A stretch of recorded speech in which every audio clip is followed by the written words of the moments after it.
नमस्कार, जय हिंद, जय भारत।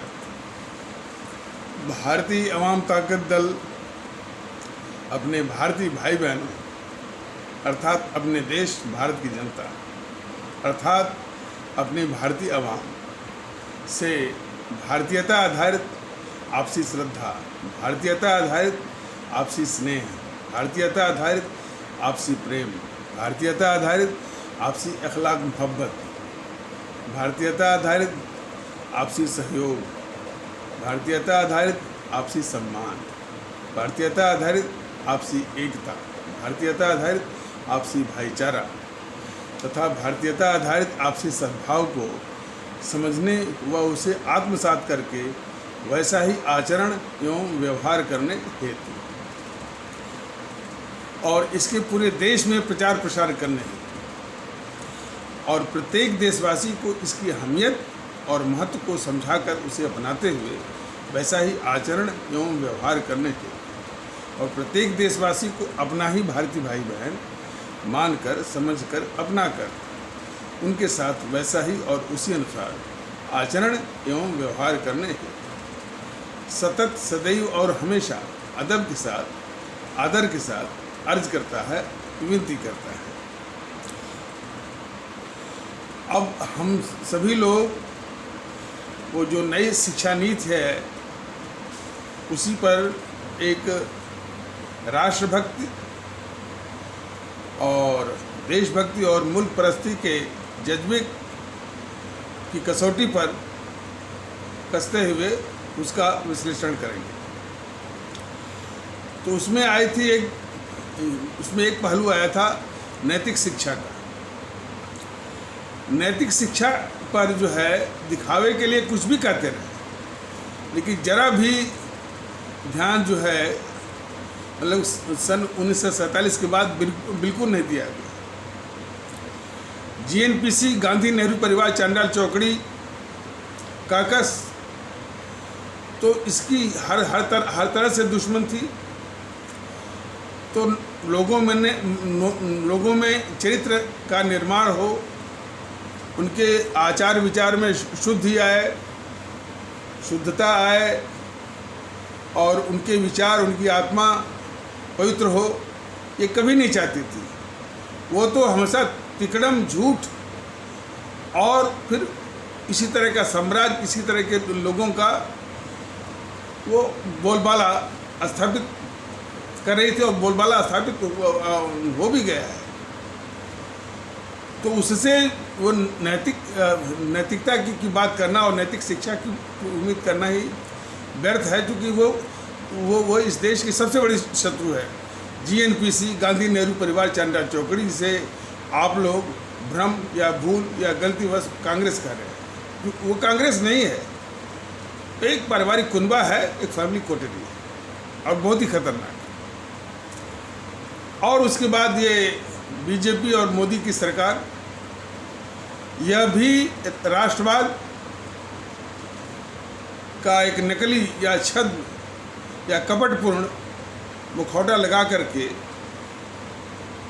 राष्ट्रवाद के जितने भी मर्म हैं और इस देश की जो भी आत्मा है उसके साथ ये खिलवाड़ हो रहा है। तो नैतिक शिक्षा की बात हो रही है। नैतिक शिक्षा न तो नैतिक शिक्षा है, न तो नैतिक शिक्षा लिए हुए अभ्यर्थी जो है वो सेवा में जा रहे हैं, नौकरी में जा रहे हैं या कर्मचारी या अधिकारी बन रहे हैं। सामने देख लीजिए, संघ लोक सेवा आयोग यूपीएससी में कैसे लोग आ रहे हैं। अभी तो रिपोर्ट आई है ना कि कोई मॉडलिंग कर रहा है और वो आईएएस अधिकारी बन रहा है। इस यूपीएससी को शर्म आनी चाहिए कि ऐसे लोगों का सिलेक्शन कर रहा है कि वो क्या जनता में क्या संदेश देंगे, क्या छाप देंगे, क्या और कौन सी छप बनाएंगे आईएएस और सिविल सर्विसेज का और यूपीएससी का मॉडलिंग करने वाले। और बात यहीं तक नहीं है, अब तो पता चला कि जिहादी टाइप के भी जो है वो सिविल सर्विसेज में वो जगह पा रहे हैं। स्थितियां और भी बिगड़ेंगी। भारतीय वाम ताकत दल ने कहा है कि नैतिक शिक्षा हमारे बच्चों में बहुत ज़रूरी है, अनिवार्य करने की ज़रूरत है। और नैतिक शिक्षा जो है वो कक्षा 5 या दर्जा 5 से आरंभ करिए, शुरू करिए। और वो नैतिक शिक्षा का जो करिकुलम है, जो पाठ्यक्रम है, उसके विषय में बताया गया है। उसके 2 भाग करिए। एक में हमारे संत महात्माओं के उपदेश, उनकी वाणियाँ, उनके कथन, उनके दोहे, जो हमारे जीवन पद्धति को, जो हमारे कार्यशैली को, हमारे आचरण और व्यवहार को शुद्ध करते हैं, हमारे विचार और हमारी आत्मा को पवित्र करते हैं। ऐसे संत महात्माओं की वाणियाँ, और पूरी गाथा नहीं, एक 2 लाइन बताया गया है कि जैसे कबीरदास, गुरु नानक देव, रामकृष्ण परमहंस, रहीमदास के दोहे और तुलसीदास के दोहे, सूफी संतों के प्रवचन, उनके उपदेश, और स्वामी विवेकानंद का मानवता के प्रति जो प्रतिबद्धता है और जो उनके उत्कट विचार हैं, उसी के समानांतर हमारे बाबा साहब भीमराव अंबेडकर के भी उतने ही बिल्कुल अस्पष्ट और उत्कट विचार हैं। तो इस तरह के सारे विचारों का एक संकलन, तो वो नैतिक शिक्षा का एक भाग हुआ। और नैतिक शिक्षा का जो दूसरा भाग है, वो हमारे बच्चों में राष्ट्रभक्ति, देशभक्ति, मुल्क परस्ती का जज्बा पैदा करने के लिए ये हमारे राष्ट्रभक्त शिरोमणि नेताजी सुभाष चंद्र बोस, शहीद आजम भगत सिंह, अमर शहीद चंद्रशेखर आज़ाद, अमर शहीद अशफाक उल्ला, अमर शहीद खुदीराम बोस, अमर शहीद श्रीमती रानी लक्ष्मीबाई, अमर शहीद सुब्रमण्यम भारती, अमर शहीद श्रीमती रानी चंद्रमा, अमर शहीद श्रीमती रानी गडिल इत्यादि की वो जीवनी, लाइफ हिस्ट्री, ताकि उसको पढ़ करके मुल्क प्रति समर्पण और मुल्क की सर्वोच्चता का जज्बा जो है बच्चों में पैदा हो सके। तो इस प्रकार जो है नैतिक शिक्षा का एक पाठ्यक्रम तैयार करके अनिवार्य रूप से कोई भी विद्यालय हो, मतलब कि आपका गुरुकुल का हो, चाहे वो मदरसा हो, चाहे शिशु मंदिर हो, चाहे डीपीएस हो, चाहे आपका नवोदय विद्यालय हो, चाहे क्रिश्चियन मिशनरी के द्वारा चलाए कॉन्वेंट स्कूल हो, कोई भी, यानी कोई भी विद्यालय छूटे नहीं अनिवार्य रूप से। और जो विद्यालय इसको पढ़ाने में भी कोताही करते हैं, इसलिए कि उसकी जो कापियाँ जांची जाएँ वह उन विद्यालयों में नहीं, बाहर उन विद्यालयों के बाहर कापियाँ जांची जाएँ।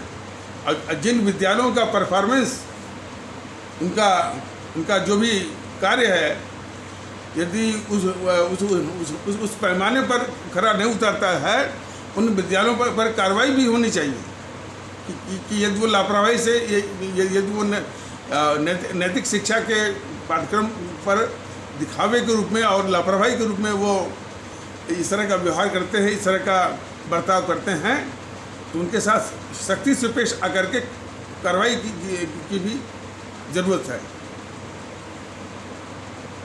वो करनी पड़ेगी। और सबसे ज़रूरी,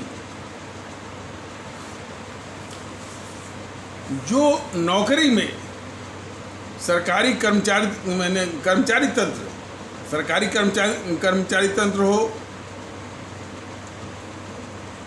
या अर्ध सरकारी कर्मचारी तंत्र हो या या निगम कर्मचारी तंत्र हो या गैर सरकारी कर्मचारी तंत्र हो या निजी संस्थानों में, सब में नैतिक शिक्षा लिए हुए और नैतिक शिक्षा का एक मुनासिब असर लिए हुए।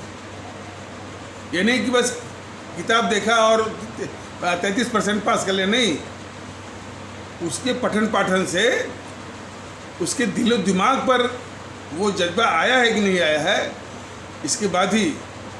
तो इसको सुनिश्चित करने के लिए वही अभ्यर्थी इन सेवाओं में, नौकरियों में जाएं जो नैतिक शिक्षा का उचित और पर्याप्त शिक्षा लिए हों और उनके दिलो दिमाग में वो चीज़ पैदा हो, उन्हीं को सेवा में लिया जाए। तो ऐसा करने के लिए सारे अभ्यर्थी वो रोजगार दफ्तर से ही लिए जाए।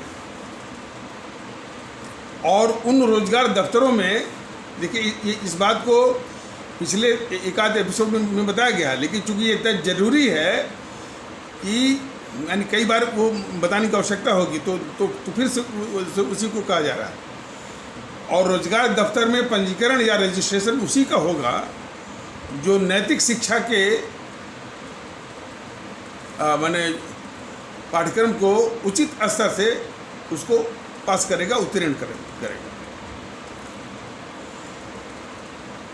वो और दो तरह से परीक्षा होगी उसमें, लिखित यानी रिटेन जिसे कहते हैं, और मनोवैज्ञानिक, मतलब दिलो दिमाग पर क्या असर हुआ, साइको टेस्ट।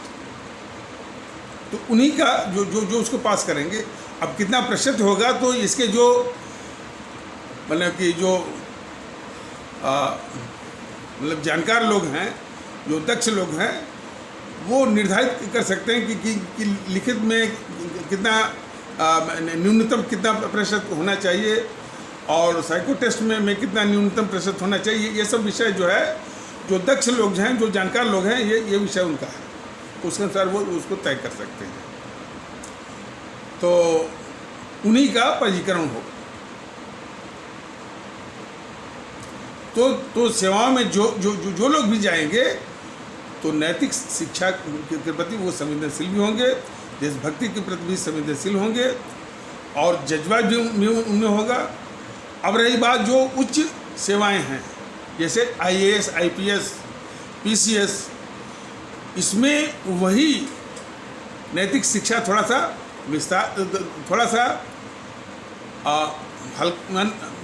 विस्तार और थोड़ा सघन यानी रिगरस करके 2 बार परीक्षा उसमें ली जानी चाहिए। एक जो इनकी प्रारंभिक परीक्षा होती है, जिसको प्रीलिम कहते हैं, प्रिलिमिनरी एग्जामिनेशन, उसको उत्तीर्ण करने के बाद जो लोग भी मुख्य परीक्षा मेंस में बैठना चाहते हैं, तो मेंस में बैठने के पहले इस परीक्षा को पास करना जरूरी होगा। और जो लोग इसमें उत्तीर्ण होंगे वही मेंस में बैठ पाएंगे। और उसी तरह से लिखित यानी जो नैतिक शिक्षा का लिखित और मनोवैज्ञानिक, तो एक तो मैंने उसका स्तर स्टेज वो हुआ, और दूसरा जो है वो साक्षात्कार के बाद, इंटरव्यू के बाद एंड फाइनल सिलेक्शन को तय करने के पहले, और थोड़ा सा और उसको सघन वो रिगरस बना करके वही परीक्षा लिखित और मनोवैज्ञानिक। तो ऐसे अभ्यर्थी जिनमें नैतिक शिक्षा के प्रति उचित संवेदना हो, उचित ज्ञान हो, और पर्याप्त जो है वो जज्बा भी, ऐसे लोग की सेवा में जाए। तो जो UPSC में समस्या आ रही है कि कोई मॉडलिंग करके भी IAS बन जा रहा है, कोई जिहादी भी IAS बन जा रहा है, जिस पर UPSC को शर्म भी नहीं आ रही है, और UPSC को आज तक शर्म आई भी नहीं। मैं तो चूँकि ये देश हित की बात है, देश हित में किसी की कहीं भी कोई बुराई है वो कहना बहुत ज़रूरी है। ये यूपीएससी जरा भी ध्यान नहीं देती है कि भाई इसके द्वारा जो है जो समस्या है व्हाइट कॉलर क्रिमिनल्स कुछ पैदा हो जाते हैं, इसकी चिंता वो नहीं करती है। और इसके लिए उसने फिर वही नौटंकी नाटक टांट्रम उसने क्या किया है कि जनरल स्टडीज़ में एक एथिक्स का पेपर डाल दिया है। ज़रा आप लोग बताइए, एथिक्स का रट्टा मारने से क्या किसी में एथिक्स आएगा? हम माने मुझे जो यूपीएससी के जो सलाहकार लोग हैं और जो उसके कर्णधार लोग हैं, उनकी बुद्धि पर तरस आता है कि किसने उनको सलाह दी कि एथिक्स का वो मैंने एक पोर्शन जो है जनरल स्टडीज़ में डाल दो और बच्चों में एथिक्स आ जाए। अब हो सकता है कि जो ब्यूरोक्रेसी का जो दिमाग रहा हो, ब्यूरोक्रेसी में होता है कि किसी समस्या का निराकरण नहीं करते हैं, वो हर चीज़ का दिखावा। तो चूँकि मैं ब्यूरोक्रेसी में रहा भी हूँ और उसको बहुत करीब रहा हूँ, तो उसकी मानसिकता से मैं परिचित हूँ। तो ये उसी का एक उसी की एक परिणत है, उसी का एक मतलब क्या कहते हैं कि एक मैनिफेस्टेशन से आप कह सकते हैं कि जहाँ नैतिकता का जहाँ पर इतना ह्रास हो और स्थिति यहाँ तक आ जाए कि मॉडलिंग करने वाले भी, जिहादी तत्व भी जो जिहादी इस मुल्क के लिए, इस बात के लिए कितने खतरनाक है, वो भी सिविल सर्विस में सेलेक्ट हो रहे हैं। तभी इस यूपीएससी को न तो चिंता है न तो इसको शर्म है। और कोई पूछेगा तो बोल देगी हमने एक एथिक्स का पेपर डाला था। तो इस यूपीएससी के बुद्धिमत्ता पर सवाल करना चाहिए कि यूपीएससी महोदय जरा ये बताइए, कोई पेपर के रटने से एथिक्स उसमें आ जाएगा? तो खैर ये बताया गया है कि ये यूपीएससी भी जो सेलेक्ट करती है वो भी काफ़ी अभिशाप है इस मुल्क के लिए, और उसमें जो है यानी ओवरहॉलिंग की आवश्यकता है।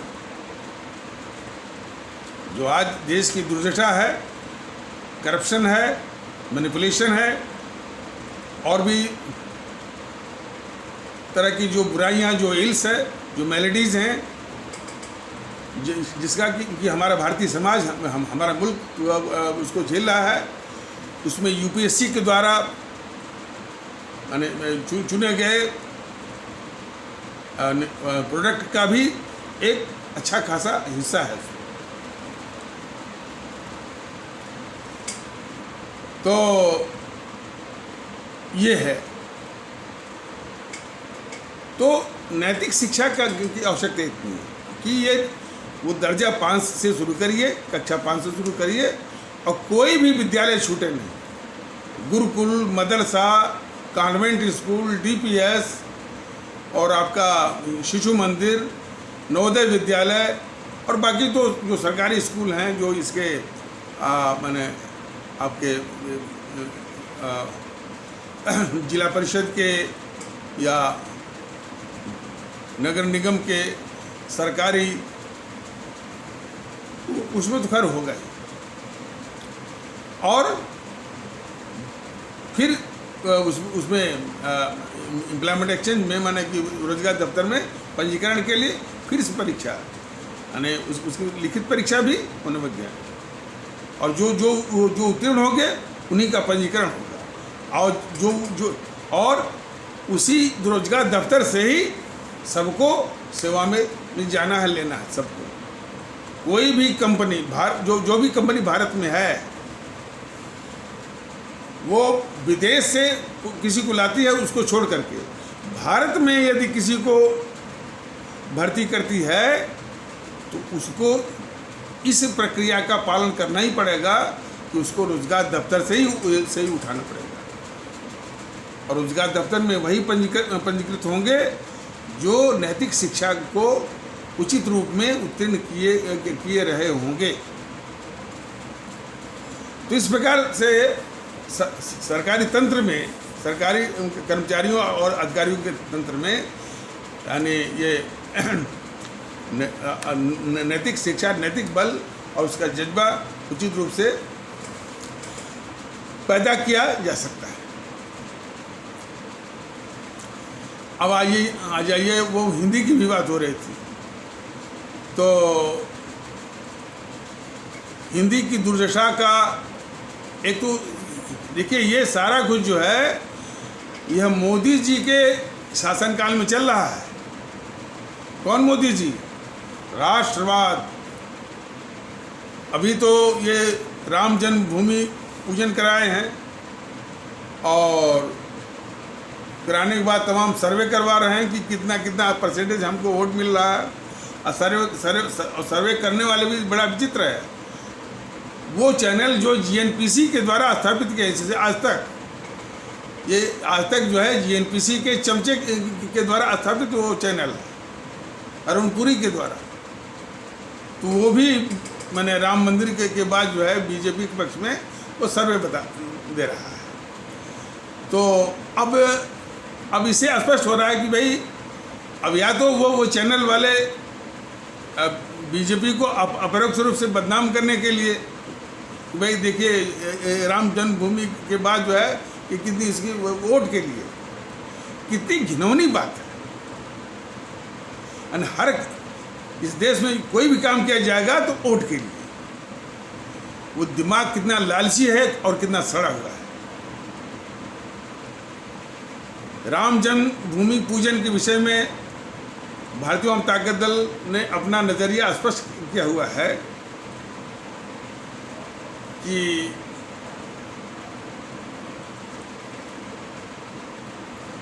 सार्वजनिक जीवन में, सामूहिक जीवन में, भारतीय सामाजिक जीवन में, राजनीतिक जीवन में, शासनिक प्रशासनिक जीवन में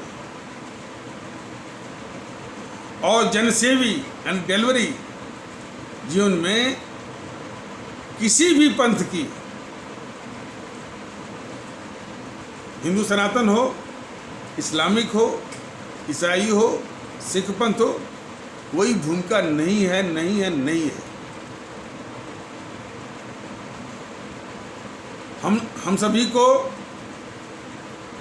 मानना चाहिए कि यदि हम सिविल सर्वेंट हैं, हम कर्मचारी हैं, तो जो जनता की सेवा देनी है सिर्फ इस रूप में कि वो हमारे भारतीय नागरिक हैं। ये भावना एक चपरासी से लेकर राष्ट्रपति तक होनी चाहिए। राष्ट्रपति कोई वो पंथ विशेष का प्रधानमंत्री नहीं है, वो इस देश का प्रधानमंत्री है। इस तरह का व्यवहार उसका होना चाहिए। और यदि किसी पंथ विशेष के विशेष कार्यक्रम या आयोजन में भाग लेने की उसके विशेष कोई इच्छा है, तो बेहतर है उसके लिए है कि पहले उस पद से वो त्यागपत्र दे और फिर वो स्वेच्छा से तो जाए उस कार्यक्रम में भाग ले। लेकिन प्रधानमंत्री की हैसियत से किसी पंथ विशेष के किसी विशेष कार्यक्रम या आयोजन में भाग लेने की संविधान के दृष्टिकोण से, इस देश के कानून के दृष्टिकोण से सर्वथा वर्जित है, सर्वथा वर्जित है। ये संविधान का भी उल्लंघन है और इस देश के कानून का भी उल्लंघन है। अब इसके बाद मोदी जी का अपराध यहीं रुकता नहीं है, वो धार्मिक भावनाओं का शोषण। देखिए, भारतीय ताकत दल बता रहा है, यह बिल्कुल अपने मुल्क और अवाम के हित को ध्यान में रखते हुए कह रहा है और निडरता से कर रहा है। किसी वोट की बगैर परवाह किए बगैर कह रहा है। क्यों?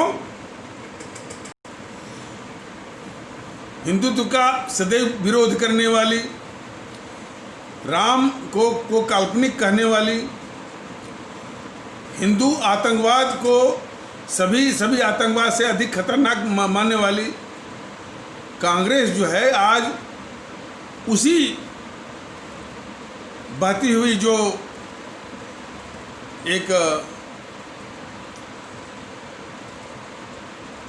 एक माहौल खड़ा करने की कोशिश किया बीजेपी के लोगों ने, उसी माहौल में वो डुबकी लगाना चाहती है। इसलिए आप लोग समाचार में या टीवी चैनलों के में जो समाचार आ रहा है उसके माध्यम से आप लोग देखते होंगे कि कांग्रेस में भी दो फाड़ हो गया है।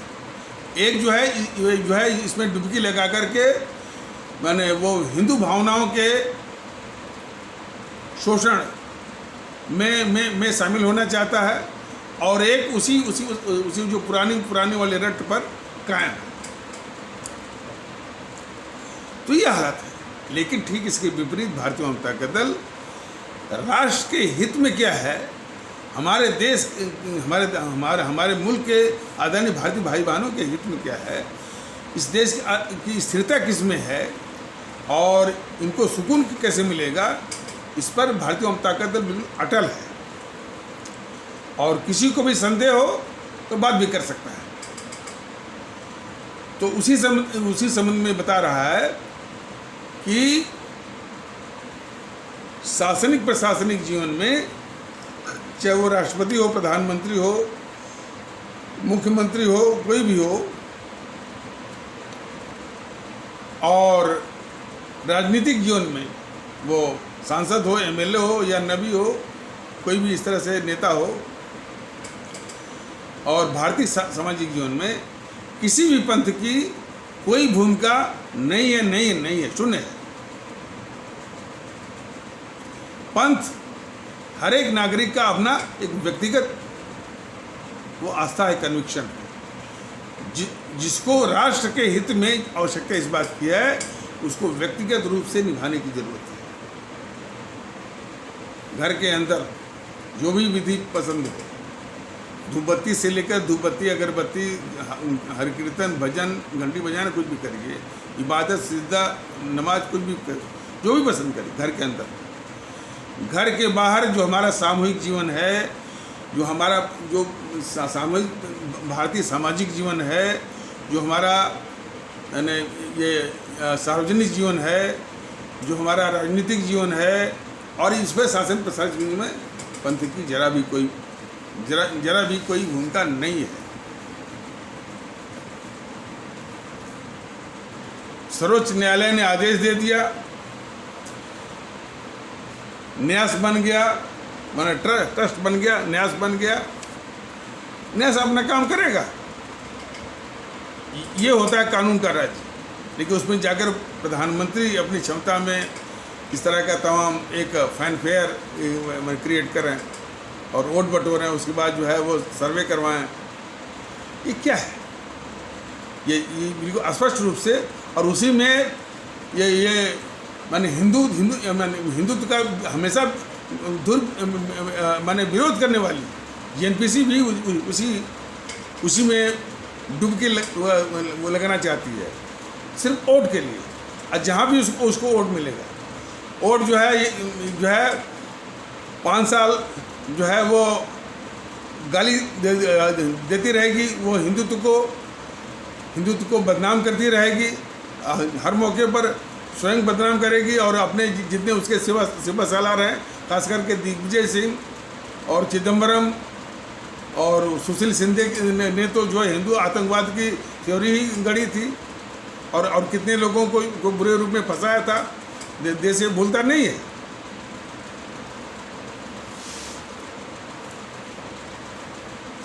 तो इस तरह के का एक जो है मानसिक नज़रबंदी, जिस तरह का डिस्कशन होता है खैर उसके विषय में ज़्यादा भारतीय जनता दल उन विषय में पीछे नहीं पड़ता है। क्या है कि वो दिखाते हैं कि आरएसएस जो है वो अंग्रेज़ों के साथ रही, इन सारे बेवकूफ़ी कोई घनश्याम तिवारी करके ये इसका आता है समाजवादी पार्टी का। ये जितने भी बोलने वाले थे कि आरएसएस जो है अंग्रेजों के साथ रही, उन सबको मालूम होना चाहिए कि कांग्रेस खुद जो है अंग्रेजी सरकार की दलाल और मुखबिर थी। आरएसएस के विषय में तो भारतीय जनता दल को नहीं पता है कि उसने वो भी इसी तरह से अंग्रेजी सरकार के साथ चिपकी थी या नहीं चिपकी थी उसने, लेकिन ये कांग्रेस खुद जो है वो अंग्रेजी सरकार की मुखबिर और दलाल थी, ये दस्तक। तो ये जितने भी इनको या तो ज्ञान नहीं है या तो झूठ बोलने के लिए चले आते हैं। और फिर इसमें गोडसे के भी विषय में भारतीय आवाम ताकत दल ने बताया था। गोडसे जो है वो आरएसएस के द्वारा भेजा हुआ एक ऐसा मोहरा है जो गद्दार नेहरू ने गद्दार मोहनदास करमचंद गांधी को जब उसका स्वार्थ सध गया, उसकी हवस पूरी हो गई, जो प्रधानमंत्री बन गया, तो तुरंत अपने रास्ते से हटाने के लिए उसी मोहनदास करमचंद गांधी को मरवा दिया। अच्छा, और जब उसकी हत्या हुई मोहनदास करमचंद गांधी की, तो जांच भी नहीं हुई, बस एक गोडसे को भेज दिया उसने, आरएसएस ने, इसकी रक्षा करने के लिए गद्दार नेहरू की। और वो गोडसे बस एक ही बात बोलता रहा कि मैंने गांधी को मारा, मैंने गांधी को मारा, मैंने गांधी को मारा। ये तो साजिश है। तो भारतीय जनता दल ने पहले कह रखा है कि जब तक इन गद्दारों के विषय में देश पूरा जानेगा नहीं, तब तक हमारे जो अमर शहीद हैं उन्होंने क्या क्या कुर्बानियाँ की हैं, क्या क्या शहादत दी है और अपने मुल्क के लिए जो जान दी है, ये सारी जानकारियाँ लोगों के पास आएंगी कैसे? ये तो उसको ढके हुए है। तो वही कहा जा रहा है कि वो नैतिक शिक्षा की बात हो रही थी। इसके बाद हिंदी, तो हिंदी की जो दुर्दशा हुई है उसकी मुख्य अपराधिनी रही है जीएनपीसी, गांधी नेहरू परिवार चांडाल चौकड़ी। इसने दक्षिण के राज्यों को उकसा दिया, भड़का दिया हिंदी के खिलाफ। आज हिंदी के खिलाफ जो है काफ़ी लोग जो है खड़े हो जाते हैं और अंग्रेजी का इतना बोलबाला, इतना वर्चस्व, इतनी होल्ड बना दिया है प्राइवेट नौकरियों में, कंप्यूटर और मोबाइल में अंग्रेजी का इतना बोलबाला है। अब चूँकि जो सिनेमा है वो सिनेमा का मुख्य माध्यम हिंदी है, तो उनको हिंदी थोड़ा वो बोलना पड़ता है। बाकी वो सिनेमा वालों का भी देखिए, पाखंड देखिए, जब उनको सिनेमा दिखाना होता है तब तो कुछ हिंदी उर्दू का इस्तेमाल करते हैं, लेकिन यदि उनको लिखना हुआ तो फिर वही अंग्रेजी के अक्षर और हिंदी के शब्द। तो बड़े बेशर्म हैं बॉलीवुड वाले। और बॉलीवुड का हिंदी के प्रति क्या बेशर्मी है, वो एक रजनीकांत है तो मैंने वो ओरिजिनली मैंने महाराष्ट्र का है, जन्मा है कर्नाटक में, और तमिल सिनेमा का वो हीरो है रजनीकांत, और उसी क्षेत्र से आता है कमल हसन। ये दोनों मैंने उधर से होते हुए भी हिंदी सिनेमा में अच्छी खासी लोकप्रियता वो हासिल किए हुए। तो जब उनको पैसा कमाना हुआ, जब उनको शोहरत कमानी हुई, तो हिंदी माध्यम उनको प्रिय था। और जब वो सार्वजनिक जीवन में आ रहे हैं तो वो हिंदी का विरोध भी कर रहे हैं। ये दोनों कमल हसन और रजनीकांत को ये देश याद रखे। जब उनको इन दो से नमूने बताए जा रहे हैं कि ये रजनीकांत और कमल हसन, जब उनको इसी हिंदी सिनेमा से या हिंदी के बल पर जब पैसे कमाने थे, शोहरत कमानी थी, प्रसिद्धि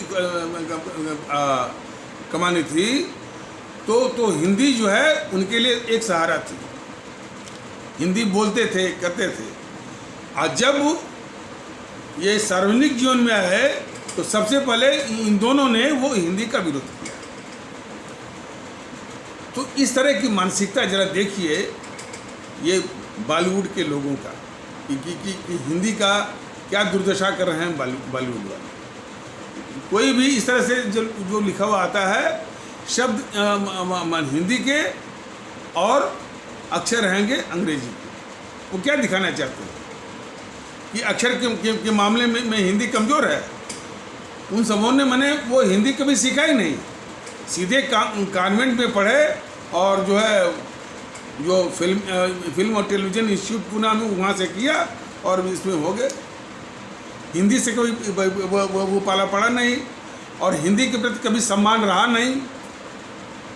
उसी का परिणाम है कि वो अब चूँकि उनको मैंने चूँकि जनता तो हिंदी की है, सिनेमा भी वो हिंदी में ही बनेगा तो वो चल पाएगा।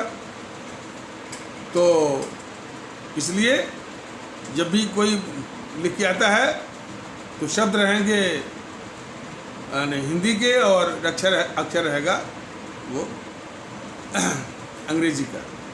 ये सारे बेशर्मों को भारतीय जनता दल ये कहना चाहता है तो जान लें कि अक्षरों के मामले में वो अंग्रेजी बिल्कुल वो दासी भी नहीं है वो हिंदी के आगे। हिंदी में 54 अक्षर हैं, 36 व्यंजन और 18 स्वर हैं। इसमें 26 अक्षर हैं और इसमें समायोजन ही है। लिखा कुछ रहेगा, बोलना कुछ रहेगा। अब बोलना भी कौन जो दादा परदादा बोलते आ रहे हैं वही और उसी का वो रट्टा मारना है। तो इस तरह से जो है स्वार्थी भी हैं बॉलीवुड वाले और मानसिक गुलाम भी हैं और हिंदी के साथ जो है बहुत बड़ा अन्याय कर रहे हैं। तो ये बताया गया था पिछले एपिसोड में कि यदि हिंदी को आगे बढ़ाना है तो सबसे पहले उसको ये करना होगा रोजी रोटी माने रोजगार से उसको जोड़ना पड़ेगा। ये बोला गया था कि मोदी जी से एक अनुरोध किया गया था कि मोदी जी यदि हिंदी के प्रति आप जो बहुत राष्ट्रवाद बोलते रहते हैं, उस राष्ट्रवाद का एक प्रमुख स्तंभ है कि जो भारत की आत्मा हिंदी है उसको उचित सम्मान दीजिए। और अब तक आपका जो हाव दिखा है, आप जो हिंदी को उचित सम्मान देने के पक्ष में जरा भी नहीं। इसलिए कई ऐसे मिसाल भारतीय जनता दल पेश कर रहा है कि आपका राष्ट्रवाद बिल्कुल झूठा है, कपटपूर्ण है और छलावा है। इन्हीं सारे अपराधों को ढकने के लिए कभी राम जन्मभूमि पूजन में घुस जाते हैं, यानी उनको ढकने के लिए। तो जान लीजिए कि इस जो है इस तरह का जो बुखार पैदा करते हैं वो बुखार वो चलेगा नहीं। आखिर देश हित क्या है, देश की भलाई किसमें है, यह इस देश की जो आदरणीय भारतीय भाई बहन है उसको अच्छी तरह से वो समझेंगे, जानेंगे और भारतीय जनता दल हर जानकारी अपने आदरणीय भारतीय भाई बहनों को इस संबंध में उपलब्ध कराएगा। तो इन्हीं शब्दों के साथ इस आवश्यक परिचर्चा को यहीं पर विराम दिया जाता है। तब तक के लिए नमस्कार, जय हिंद, जय भारत।